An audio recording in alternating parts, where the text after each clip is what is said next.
It's yours truly, Lazy Dooley, right now inside the O2 Arena for the ultimate seminar 2011. I'm here with my boys ODF, we're one of the proud sponsors of this event.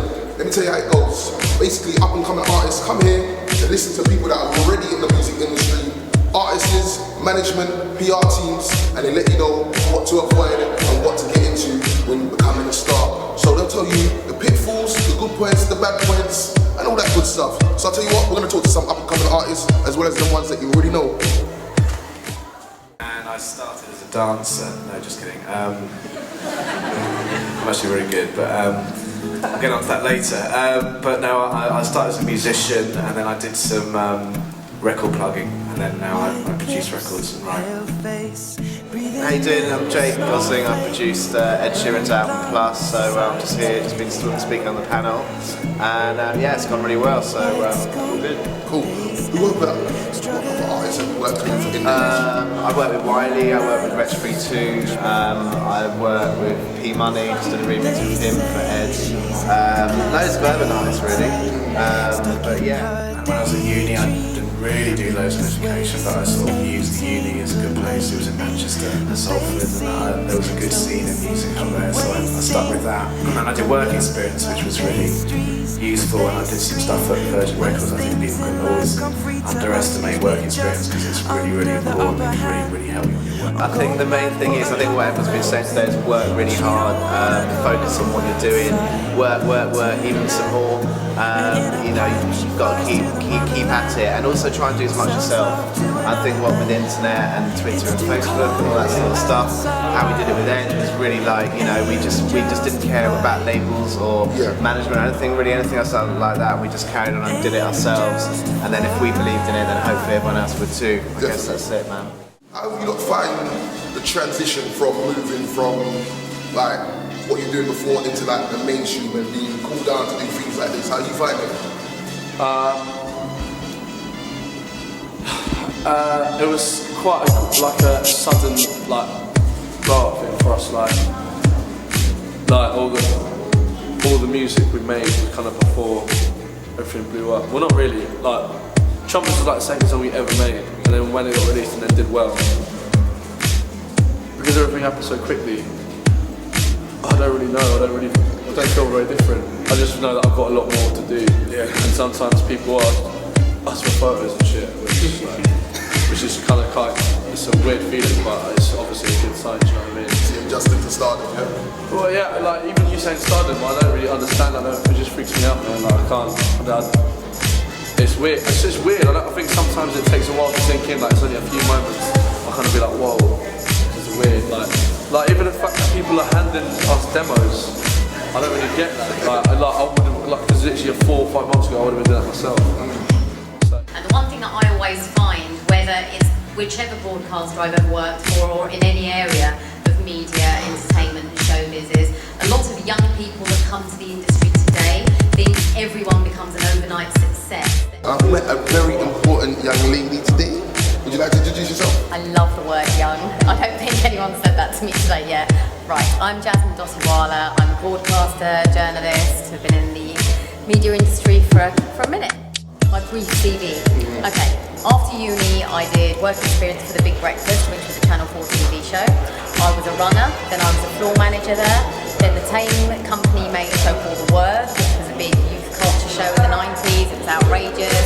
We had musicians on there every week, rappers, rockers, indie musicians, celebrities, you name it. It was the biggest and only show of its time on Channel 4 at the time.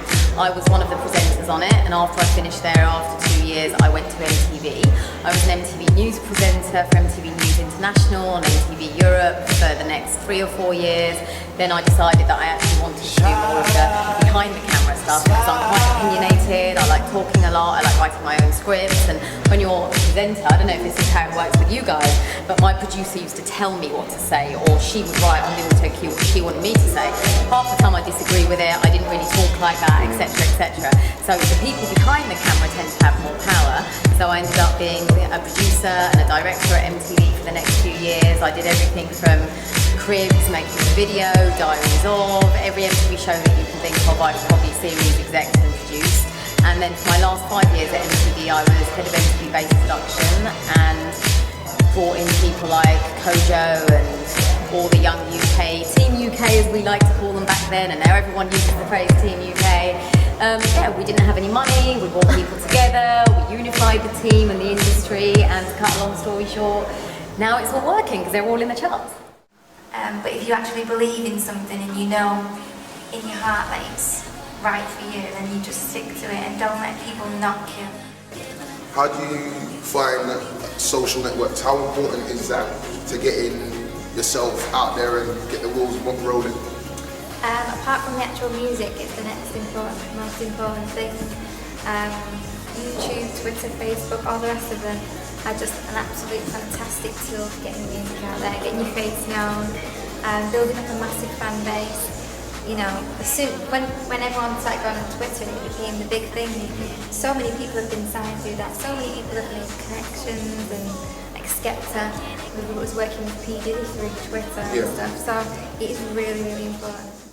I want to go out clubbing tomorrow night, I want to go partying, or Lucy's calling round tomorrow night. So that's when, I don't know no Lucy by the way. The name I just threw out there,